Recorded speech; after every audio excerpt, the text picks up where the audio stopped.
Aleluia, porque se eu não fizer, eu já pago preço demais. Aleluia, não quero mais não, porque dói. Aleluia. Aleluia. Não pare, igreja.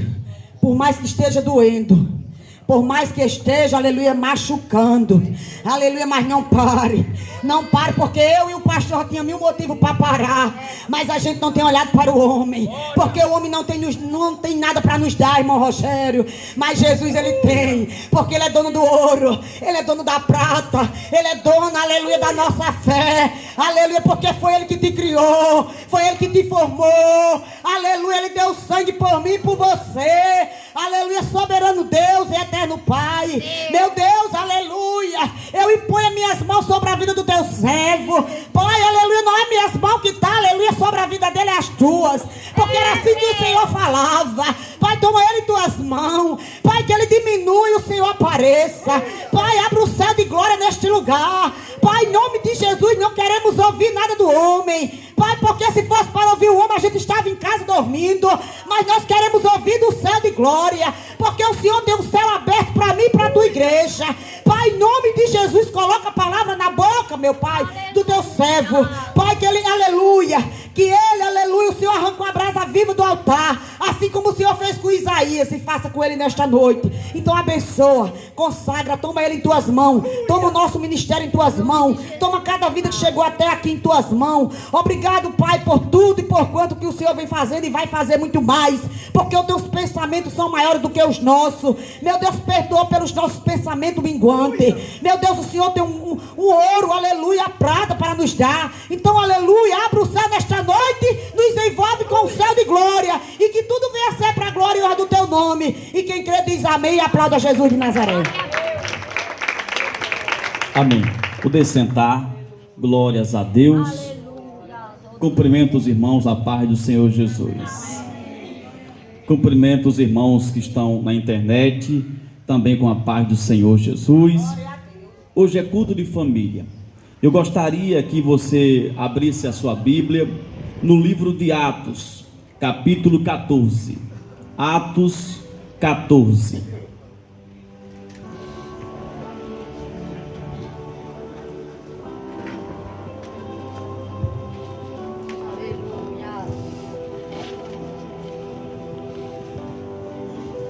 O livro de Atos, no Novo Testamento, fica depois de João, o Evangelho segundo escreveu João, Atos, que também fica perto de Romanos, por ali. Evangelho de João, aí em seguida Atos, capítulo 14. Capítulo 14.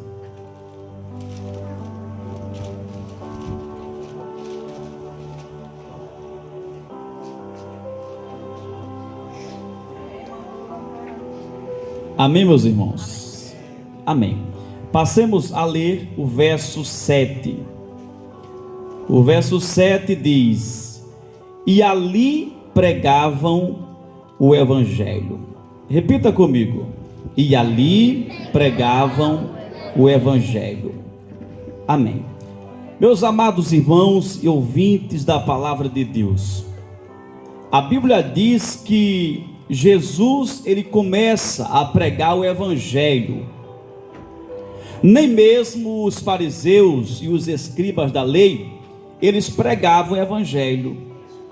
Eles pregavam, na verdade, o ensino, aleluia, que tinham aprendido ali com Moisés. E aquele ensino não era descartado por Jesus, nunca foi descartado por Jesus Cristo. Mas Jesus veio trazer a novidade de vida para as pessoas. Jesus veio trazer a vida e com abundância, pois os fariseus tinham o conhecimento da letra, e a letra, como diz a palavra, está na Bíblia, mata. Então as pessoas estavam morrendo por conhecer a palavra, a lei de Moisés, o Pentateuco, que é os 5 primeiros livros da Bíblia, mas não sabiam nada de Evangelho. O Evangelho é quando nós conhecemos o próprio Deus, o próprio Jesus, através do Evangelho. O que seria, na verdade, o Evangelho? Seria, dentre tantas coisas, o próprio Deus, porque o Evangelho é a palavra de Deus na graça do Senhor em nossa vida. O Evangelho é o caminho que nos leva ao céu. O Evangelho é o mapa do crente. O Evangelho é o próprio Jesus falando com a igreja. E os fariseus e os escribas da lei não sabiam nada do Evangelho. Tanto é que quando Jesus aparece pregando esse Evangelho, ou seja, mostrando às pessoas o pensamento dele, porque a Bíblia, o texto sagrado, o Evangelho, é o que? É a exposição do pensamento de Jesus para com a igreja. E quando Jesus chega pregando esse Evangelho, que nós estamos pregando aqui também nessa noite, os fariseus começam o quê? A não gostar de ouvir esse Evangelho. Os fariseus começam o quê? A se impor contra o Evangelho. Por quê? Porque esse Evangelho traz vida e com abundância. Esse Evangelho, aleluia, não precisa mais alguém ficar lendo ele, aleluia, para ficar somente lendo ali como os fariseus faziam, lendo, mas não. Esse Evangelho agora, até quem não sabe ler, pode ser beneficiado por ele, aleluia. Esse Evangelho agora é diferente. Esse Evangelho, até quem não está aqui no altar, também pode ser beneficiado com ele. Por quê? Porque esse Evangelho é o Evangelho que traz vida com abundância. Ainda que você esteja analfabeto ou semi-analfabeto, ainda que você ainda seja pobre sem dinheiro, mas se você crê nesse Evangelho, será salvo você e a sua casa. Esse é que é o Evangelho que Jesus ensinou. Mas os escribas, o que? Se opuseram contra ele. A palavra de Deus é verdadeira. E os fariseus conheciam muito bem esta palavra que Moisés havia ensinado. Só que a palavra de Deus que Moisés havia ensinado, caros pregadores da igreja, era uma palavra que, se obedecesse àquela palavra, recebiam milagres, curas e libertação. Mas o Evangelho de Jesus Cristo, aleluia, era algo diferente. Por quê? Porque o próprio Jesus estava ali no meio das pessoas, e ele era o próprio Evangelho. É diferente de alguém ler, está escrito na Bíblia, e ali a pessoa propriamente dita está presente diante das pessoas. E quando Jesus chegava pregando a palavra, ele dizia assim: eu sou, aleluia, o Filho de Deus.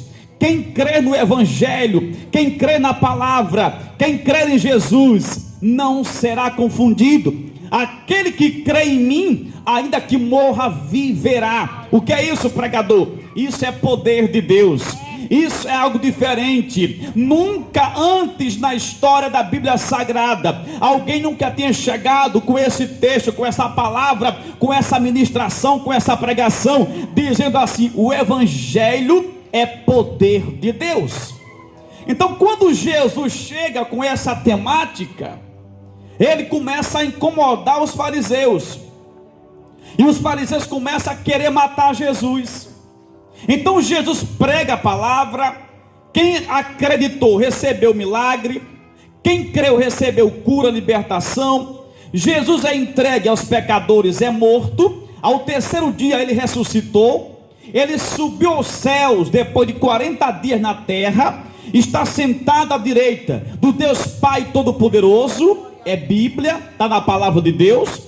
A Bíblia diz que esse mesmo Evangelho ficou a cargo dos seus discípulos, porque Jesus, ele é, aleluia, ele era uma pessoa que tinha visão, e a visão dele era essa, de fazer crescer, de fazer prosperar. Ele subiu aos céus, mas nem por isso a obra ia parar. Ele deixa o Evangelho, ele deixa o padrão, ele deixa, aleluia, a palavra, o poder, a autoridade, a unção, e a sabedoria sobre cada pregador, sobre cada discípulo. Ele chega para Pedro e diz assim: Pedro, tu me amas mesmo, Pedro? E Pedro diz: eu te amo, Jesus. Ele pergunta a segunda vez: tu me amas mesmo? E pergunta a terceira vez: Pedro, tu me amas mesmo? Tu sabes que eu te amo, Jesus? Responde Pedro pela terceira vez. Então ele olha para Pedro e diz assim: então apacenta as minhas ovelhas. E ali ele recebe a autoridade da igreja, ou seja, ele começa a ser bispo ali daquela redondeza.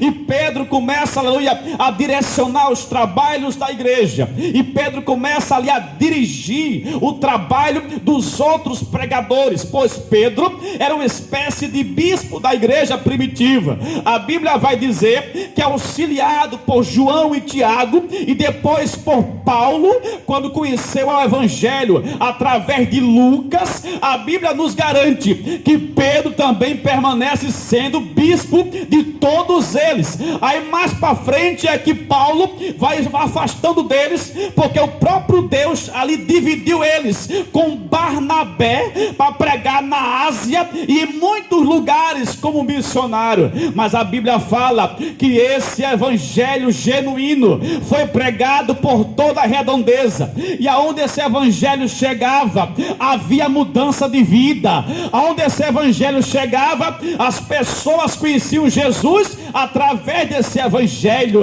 e ali as pessoas se convertiam, e Deus operava o quê? Através do evangelho.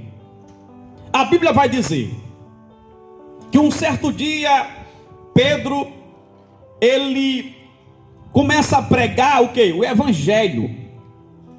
E muita gente se converteu nesse dia. Por quê? Porque o evangelho tem poder. Ninguém tem o poder de convencer ninguém com próprias palavras. Ainda que tenha conhecimento filosófico, geográfico, de matemática, de português, de geografia, de idiomas, sabe, até teologia, mas é insuficiente para convencer o sujeito dos seus pecados. O argumento é ineficiente para fazer com que a pessoa se arrependa, pois as pessoas não querem se arrepender por si próprias. Então é necessário que a pessoa pregue uma palavra, uma ministração que esteja acompanhada de algo mais. E que algo mais é esse? Poder de Deus. É por isso que Paulo disse: o evangelho não é feito formado, não consiste com palavras de um discurso bonito. E porque Paulo falava bonito, pois Paulo tinha formação acadêmica, mas Paulo sabia que isso não era necessário para um milagre acontecer. Paulo sabia, aleluia, que um milagre só acontecia se pregasse o evangelho genuíno. Aleluia! Eu posso passar aqui 1h30 falando sobre um tema. Se eu estudar em casa eu falo. Se eu estudar em casa eu falo 1h30 aqui. Mas milagre não acontece. Ei, transformação de vida não. Falar com você não fala, viu? Mas se pregar o evangelho, a palavra entra no seu coração, a ponto de você dizer assim: mas rapaz, só pode ser comigo. É verdade. Não porque eu sei, é porque o próprio evangelho entra, aleluia, da cabeça aos pés da sua medula, e vai entrando e vai falando contigo, porque o evangelho é o próprio Deus. O evangelho, meu amado irmão, não é conversa mole não. O evangelho não é conversa feia, nem discurso vazio. O evangelho é o Deus se revelando, é o Deus traduzindo, é o Deus falando, é o Deus mostrando, é o Deus sinalizando. Sem evangelho não há igreja. E aonde Paulo chegava, ele chegava pregando o evangelho. Aliás, um certo dia, caro pregador Rodrigues, ele diz assim em Romanos capítulo 1, verso 16, é Bíblia, diz assim: eu não me envergonho do quê? Do evangelho. Paulo era um crente que não tinha vergonha de ser crente, porque ele não se envergonhava do evangelho. Eu não consigo ver Paulo chegar, aleluia, num lugar se escondendo, sabe? Eu vou de paletó para a igreja, mas depois do culto, se eu for para algum lugar, eu tiro o paletó, tiro a gravata, porque vamos chamar de crente, vamos aperrear o crente. Não, ele não se envergonhava do evangelho. Paulo não tinha uma Bíblia grande de estudo, só no culto não. Aonde ele chegava, ele tinha prazer em mostrar Deus na vida dele, porque o negócio com Paulo era com Jesus de Nazaré, e não podemos nos envergonhar, negar a fé, só porque no seu trabalho as pessoas estão rindo do crente caído, só porque no seu trabalho as pessoas contestam o dízimo e a oferta, só porque no seu trabalho o povo fala mal do pastor e do missionário. Se você é crente, não tenha vergonha do evangelho. Se você é crente em Jesus, aonde você for, seja crente, que a honra vai ser dada a você. Aleluia! O apóstolo Paulo, vem cá você na internet. O apóstolo Paulo tinha razões, inúmeras razões, de dizer: sabe uma coisa, eu vou largar isso, eu vou para minha academia de letras, eu vou estudar teologia, sabe? Aonde eu sair eu vou voltar, porque é muita coisa que eu não estava sabendo, estão querendo me destruir. E ainda mais o próprio Pedro disse que não era bacana que eu ficasse com ele. Por quê? Porque Pedro dizia assim: olha Paulo, nós conhecemos Jesus, nós vimos ele operar milagre, nós andamos com ele. Olha Paulo, sinto muito, mas foi Jesus que nos livrou do afogamento naquela tempestade no mar, mas você não estava lá não, hein? Você conhece Jesus de onde? Aí Paulo dizia assim: mas eu conheço ele, eu ia matar os crentes lá em Damasco, e na cidade onde eu ia matar, no caminho, o próprio Deus apareceu para mim, e eu caí do cavalo cego, e foi conduzido até uma casa, um ambiente, onde alguém tratou da minha cegueira, e eu fui batizado, fui renovado, e me tornei crente, fui chamado pelo próprio Deus como apóstolo de Deus, e eu estou aqui para pregar a palavra também. Mas Pedro não conseguiu entender, daí surgiu a divisão entre Paulo e Pedro. A Bíblia vai garantir que Pedro faz a obra de Deus pregando o evangelho, e Paulo também com Barnabé. A Bíblia vai dizer que os dois não se envergonhavam do evangelho. Mas tem muita gente hoje em dia que sabe dessa verdade, mas na prática não pratica. Eu já saudei alguns irmãos na rua: a paz, irmão, e a pessoa, sabe, resmungando, como se fosse com vergonha de dizer assim: a paz do Senhor, varão, com vergonha. Ora, a pessoa tem vergonha do evangelho, e agora? Mas Paulo, usado por Deus, ele aconselha que nós não tenhamos vergonha de ser crente. Uma coisa que me chama a atenção em Paulo e em Pedro, que os dois, eles pregavam o evangelho genuíno, porque o poder de Deus está no evangelho, se ele for genuíno. Como assim? O evangelho da Bíblia. Outro evangelho é uma furada. A Bíblia diz,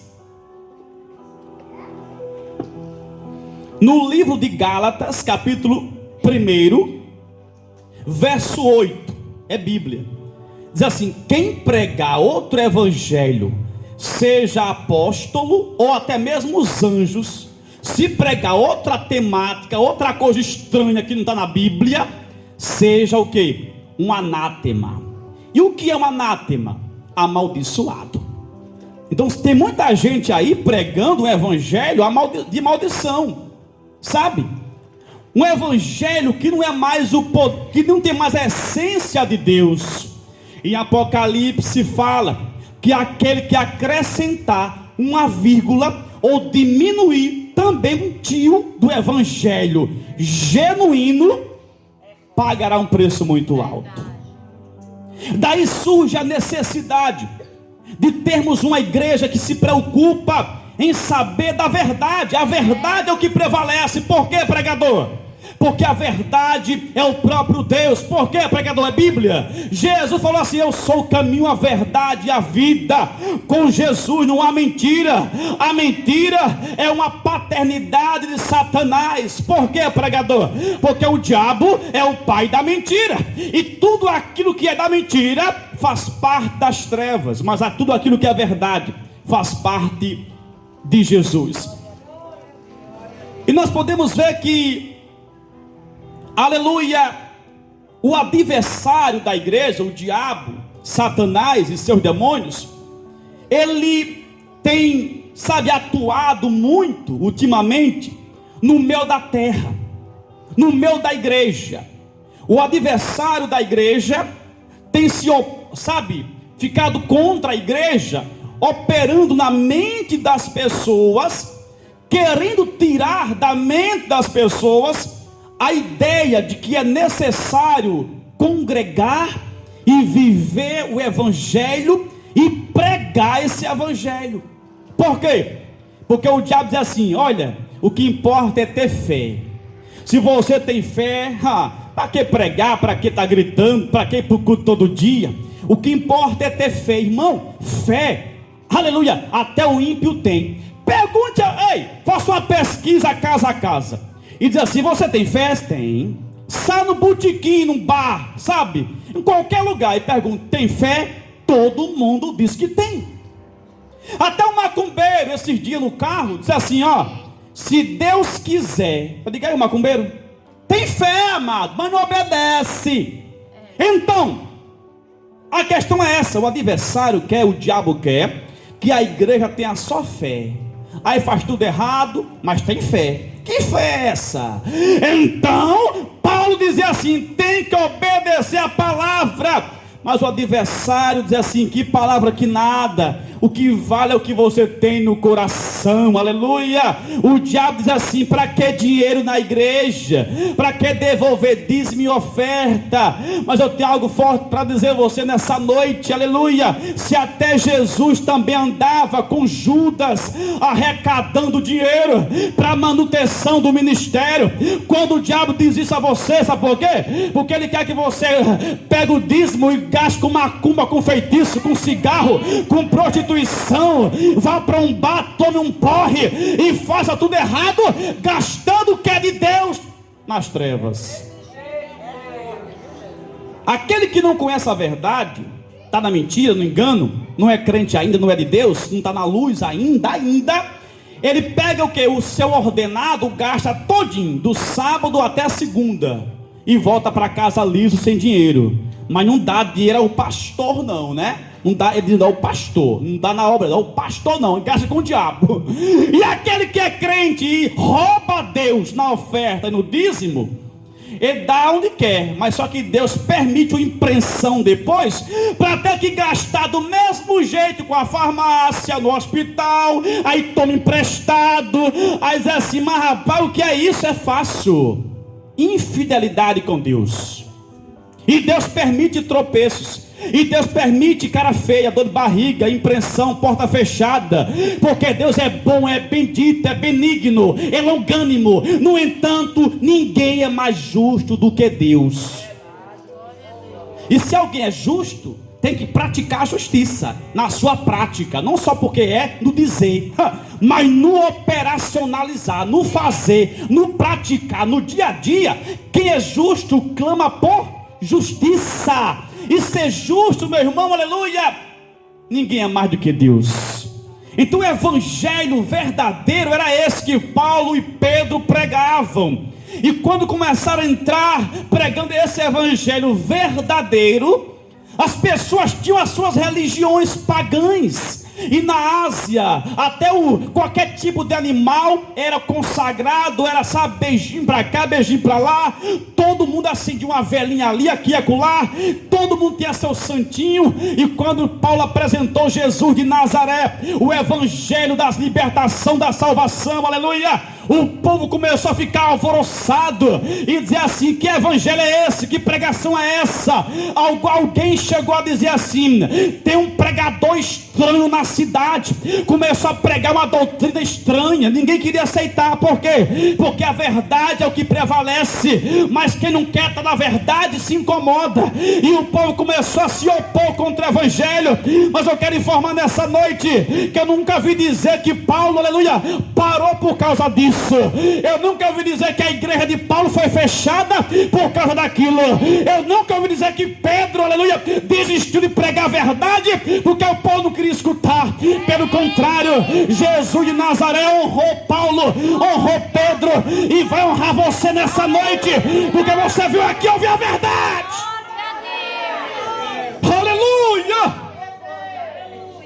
O evangelho da Bíblia é o evangelho da verdade, genuíno. Eu digo sempre, você está cansado de ser enganado, sim ou não? No mundo só tinha engano, mentira, não é verdade? Traição. E na casa de Deus, na vida em Cristo, você não pode repetir o mesmo. Não. Com Jesus tem que ser diferente.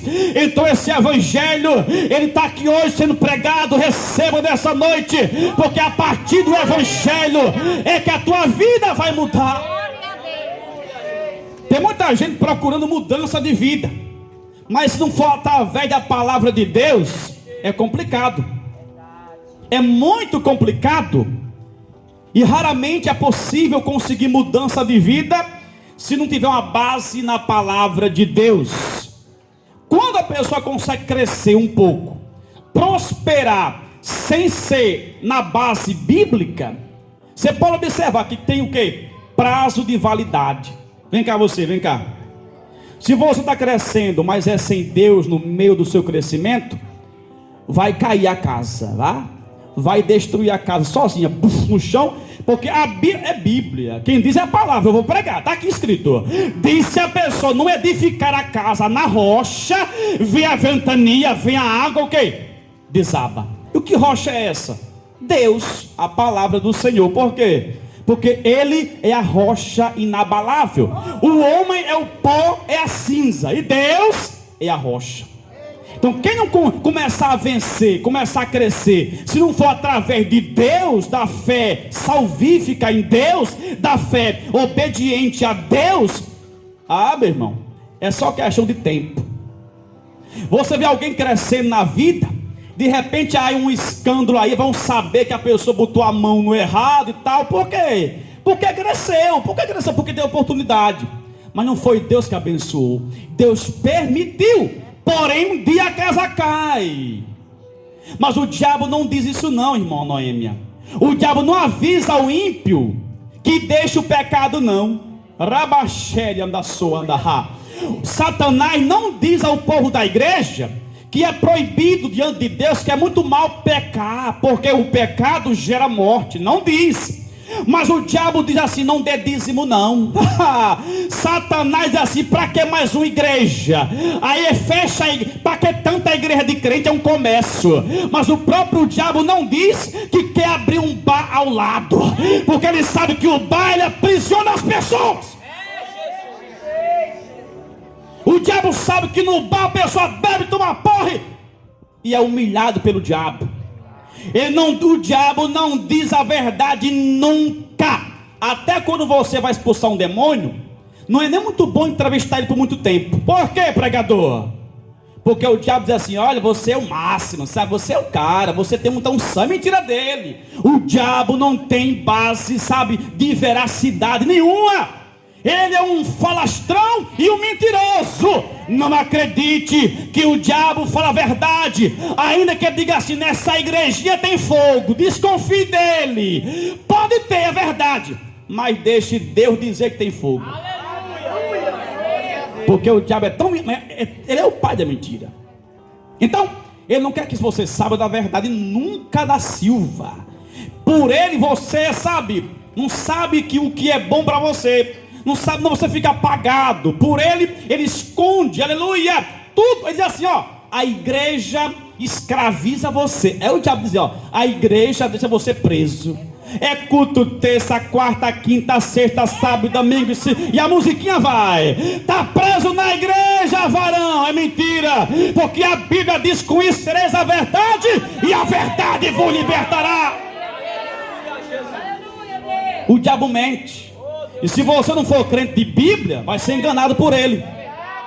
É por isso que eu prego explicando, para você entender e não me culpar depois, nem Deus me culpar depois. A Bíblia diz, aleluia, que quem liberta é Jesus, e uma vez liberto, para sempre liberto. Mas se alguém está no culto e não foi liberto, por quê? Porque não teve um encontro verdadeiro com Jesus. Porque o evangelho que Paulo e Pedro pregavam, o evangelho da Bíblia de hoje, que aqui pregamos, ele é um evangelho libertador para quem acredita nele. Para quem acredita nele. O diabo diz assim: olha, a igreja toma tudo de você. Pega atenção. A igreja leva o que você tem, roupa, sabe, chapéu, sapatos, tudo. Vão roubar você, o pastor é ladrão. É isso que o diabo diz. Mas o diabo é tão enganador, Aldair, que não diz assim. Porque o diabo diz que a igreja tira tudo da pessoa, sabe? Tira isso, leva aquilo, todo dia pede isso, é muita ajuda, é muito isso, tirando tudo de você. Só que o diabo não diz assim: a igreja e Jesus e o evangelho tira o seu pecado, tira a sua mentira. Não, tira dinheiro de você, dinheiro, mas diz assim: tira o pecado, tira a angústia, tira a doença, tira, sabe, a sacanagem, tira a prostituição, tira o adultério, tira a fornicação, tira tudo errado. Não, só tira o seu dinheiro, tira a sua roupa. Irmão, o diabo não quer que você entenda o evangelho genuíno, mas Jesus de Nazaré, que abriu seu entendimento, meu irmão, que abriu seus olhos, que somente Jesus, o evangelho, é quem salva, cura e liberta. O diabo não quer que você entenda que o evangelho verdadeiro te faz ver melhor a grandeza de Deus. Ele só diz que você perdeu, porque no mundo você tinha tudo. Tinha tudo mesmo. Mentira, fofoca, tudo errado. Mas ele não vai dizer não, porque ele sabe que se você aprender a verdade, você vai ser liberto. Mas fique com a verdade, porque quem fica na verdade não tropeça. E essa verdade era a única verdade que Paulo pregava, é a única verdade que Pedro dizia. E com a verdade ele foi muito longe, abrindo muitas igrejas. Por quê? Porque a verdade, ela, irmão, não tem perna curta, ela prevalece.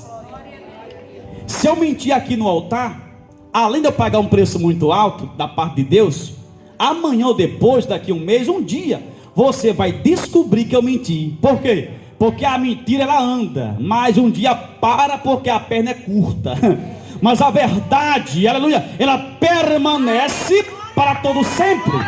Porque a verdade, aleluia, não tem parada, não tem descanso. É o próprio Jesus de Nazaré. E Jesus não fica cansado, ele marcha, continua levando a verdade aonde alguém quer receber. Aleluia. Oh, Deus, aleluia, Deus. Então o evangelho verdadeiro é o próprio Deus. Ninguém para, minha esposa, o evangelho verdadeiro. Antigamente, caros pregadores do evangelho aqui na igreja, e você da internet, sabemos nós que antigamente queimaram Bíblia sagrada à torta e à direita, não é verdade?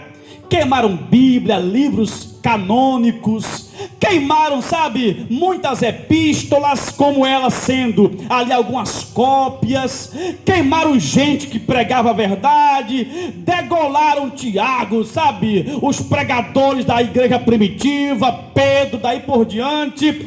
De uns tempos para cá, sabe, ali na Europa, mataram, degolaram pregadores, perseguiram pastores, missionários, destruíram templos ali, onde desabaram em cima de crente, matou todo mundo. Por quê? Porque não quiseram receber a verdade, porque a verdade incomoda, mas a mentira, além de não ser de Deus, é mais fácil receber. Então, mataram crente, sabe, mataram mataram mulher de oração, homem que prega a verdade, queimaram um livro sagrado, a Bíblia. Mas olha, o seu evangelho parou por isso. Por quê? Porque a verdade não para, só fica para trás quem mente, mas a verdade continua, porque quem está na verdade anda com Deus. A Bíblia diz que Enoque, ele foi arrebatado, transladado, ele não morreu, não conheceu a morte. Ele estava andando na rua, né? E Deus levou ele vivo. Por quê? Andava na verdade.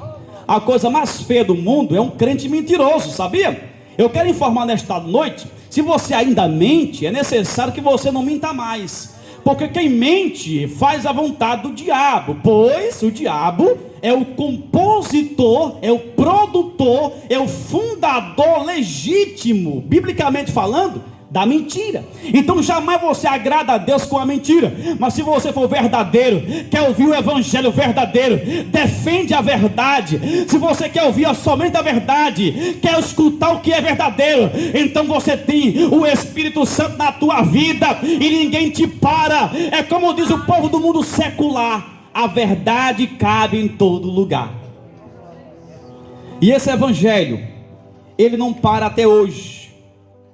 E para você se alegrar, a Bíblia diz que as portas do inferno não têm poder sobre a igreja do Senhor. Aplauda Jesus.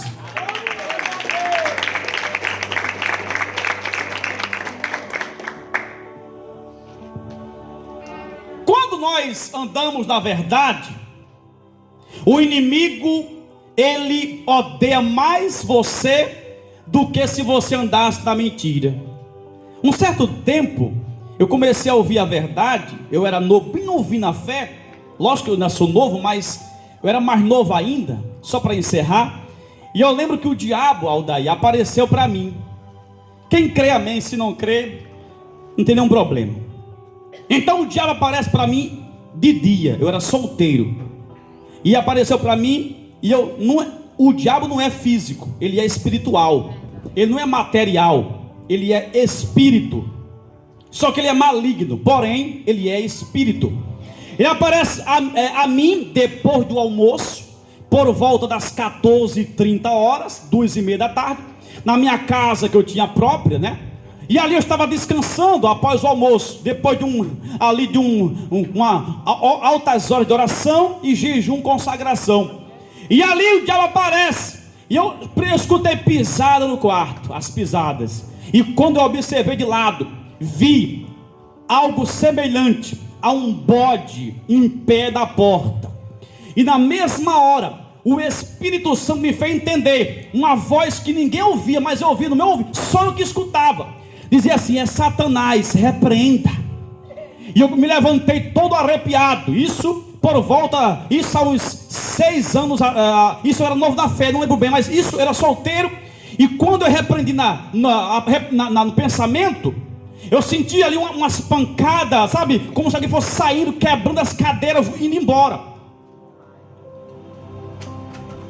E eu me ajoelhei e fui orar de novo.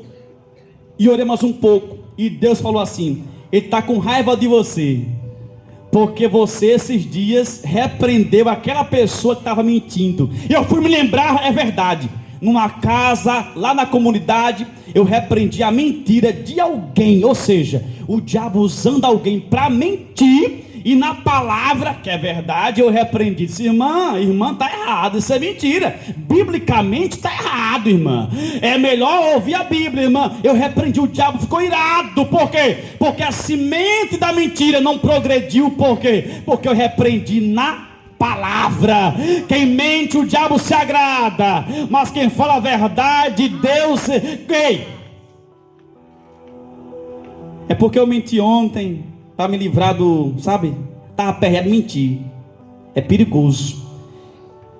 Para você não mentir nem brincando, peça a Deus para você não ficar numa impressão, para ter que mentir, para se livrar de uma impressão. Não diga assim: Deus me... Não, já mentiu. É brecha para Satanás. Peça em oração a Deus para você não necessitar, não ser mais necessário mentir brincando para se livrar da pessoa. Não mentir, porque se não mentisse ele não ia embora. Não minta, peça para Deus botar a pessoa para bem longe da sua vida, para você não ficar aperreado, para ter que mentir para sair da situação, porque a mentira é do diabo, amém? Fique de pé nessa noite, eu quero orar por você e pela sua família. Aleluia.